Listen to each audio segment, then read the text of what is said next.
Steve Kim for Maxboxing here, and once again, we are with Freddie Roach, victorious as always with Manny Pacquiao. Freddie, you ever feel like the jockey of Secretariat?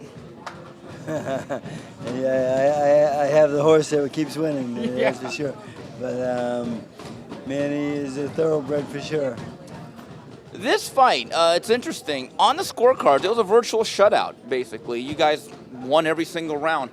But the physicality of the fight said something different, didn't it? Yeah, you know what?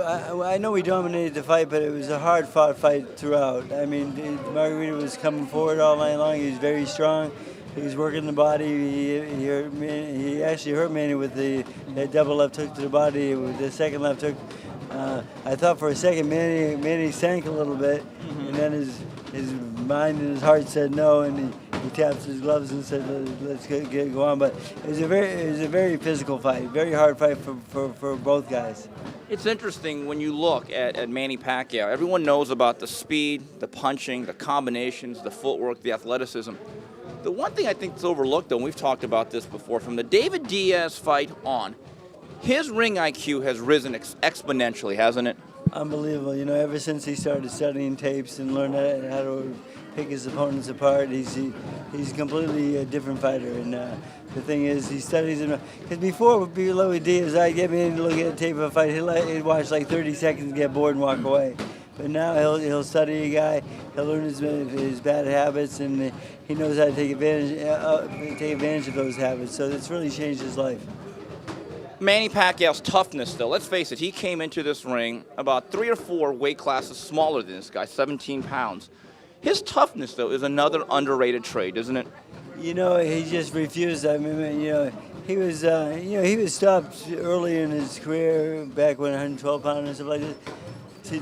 To knock Manny Pacquiao now, to knock him out, it's almost impossible because he has so much passion and so much heart, and he believes in himself, and he has the whole country behind him. He doesn't want to let them down. I mean, that double left hook to the body, it was a great shot by Margarito, but the thing is, he sank a little bit. He said, "No, I'm not going down." He rose back up, spun out, and tapped his gloves together and says, "Let's go." You know, he's got more heart than any fighter I've ever seen. Well, speaking of heart, that's the one thing at least Margarito showed was toughness. In 9, 10, 11, and 12, or before the 12th, were you saying to yourself, why is this guy being allowed to come out on the opposite corner?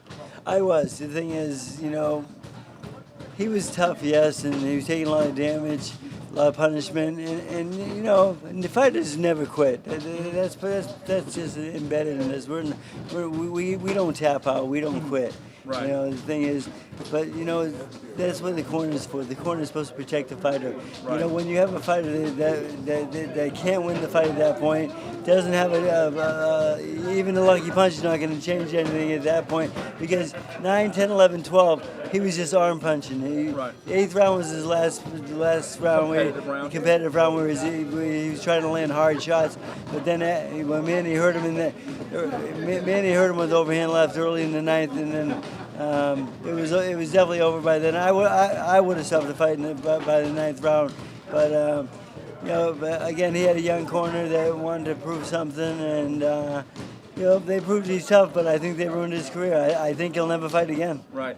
Freddie, before the fight, it was interesting. There was all sorts of stuff going on. I'm ringside. There's talk of ephedra, cups of coffee. You wanted to do a pre-fight urinalysis test, which is ironic to a lot of people given what happened with Mayweather and those negotiations. What was that chaos like? It was crazy. You know, they have ephedrine in their bag. They brought it. Did that fall into his bag by accident also? That's bullshit. You bring it to them, they have reason to take it. They said, and then they started drinking coffee. And at the rules meeting, the only thing allowed to drink in the dressing room is water and sealed Pedialyte Gatorade. That's sealed. That's the only thing allowed. And then the commission said, well, it's up to him to take it, because if he takes it, he'll test positive, so it's his decision.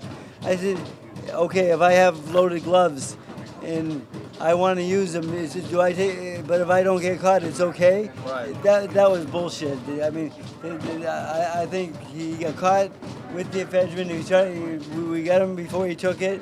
Supposedly they put the pills down and drank the coffee instead. So they say he didn't take it.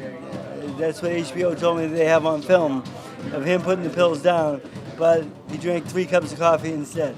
My question is this: does this go back to the fact that the commissions and the inspectors, they sometimes drop the ball, that there isn't enough good oversight in those locker rooms? I think that the guys should be more educated. They should have they should know what's on the ban list. I told them it's on the ban list, ephedrine. They told me they knew nothing about that. I said, what do you mean? This is your job. And the thing is, the only thing, again, we went over in the locker room, the only thing allowed was Pedialyte, Gatorade, and water. That's it. No coffee, no nothing else. No stimulant. Well, so the thing is, I made us think about it, and they talk about the hand wraps. I said, hey, you had a guy in my dressing room from start to finish. If he wasn't paying attention when I was making strips of tape, that's not my fault. I said, so they complain about the hand wraps, but my complaint was about him taking something that's going to enhance his. I still think I want to see his blood test still. Mm-hmm. I know they're trying not to take it because they said they had to go to the hospital and so forth, but I would like to see that blood test because he had it in his bag. I think he took it. Freddie, leading up to that week and to the day of the fight, the comments that were on the video made by Robert Garcia, Brandon Rios, and Margarito, making fun of your infirmary, the concerns that you had always as a trainer, and the fact that I think you admitted this was not exactly the most optimum training camp. How tough was last week for you?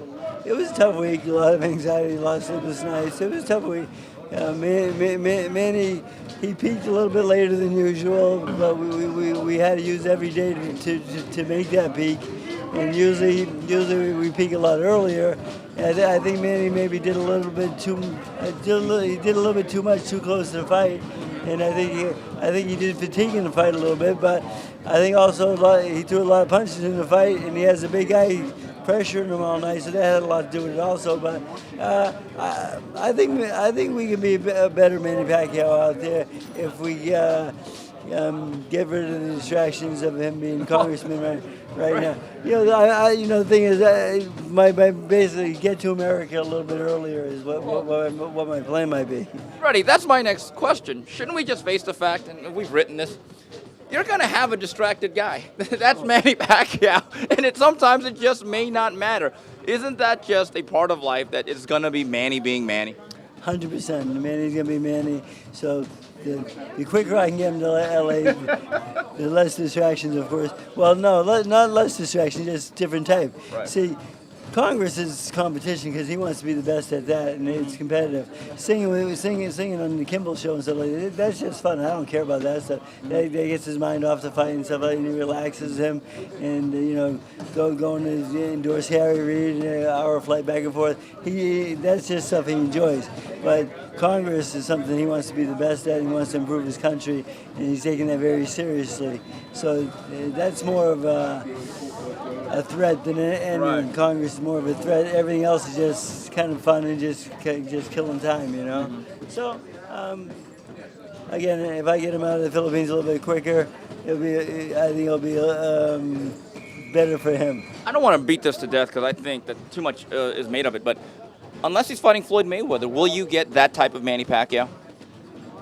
I think that's the only guy that he'll get up for. He trains for everybody. He'll get in shape with Shane Mosley and those type guys. But you know what? Who really cares about those fights? I mean, I know they're credible opponents, of course. But the thing is, nobody wants to see that. Who's going to pay to see that? Mayweather, if he doesn't fight us, he should get thrown out of the country. Here's the thing, though. Until that fight is actually made, and me and you are talking at the press conference, introductory press conference, should we just have a moratorium? Because aren't you getting sick of talking about it? Everywhere I go, I get asked. That's the only thing I get asked about. So the thing is, make it happen, make it happen. We're trying. But the thing is, that'll be up to Floyd, and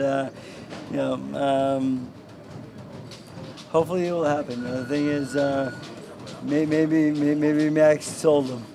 Freddie, Is it now back to reality? You're back at the wild card, and obviously some big high-profile fights coming with Chavez Jr., Amir Khan. But this is a little bit more normalcy, isn't it? Yeah, a little bit more normal, not so crazy. The big one's out of the way right now, and then of course Chavez has a big fight coming up, and Amir has a huge fight coming up, so that's a really important fight. So we're back working hard on that and getting these guys ready for those two fights. Amir's fight, that has potential to be like fight of the year also. That's the absolute war. Freddie, final question. I know that AMC, it's been announced you're doing a reality show. You're going all Jersey Shore. So the people want to know, are you more of a Snooki or a situation? I'm not sure. No. The thing is, it's like, well, they follow me around and they film what I do and they film people filming me and stuff like this. Yeah, it's fun. I mean, it's okay. I mean, the guy's nice. When I get tired of them, they go home. So they're not too abrasive. So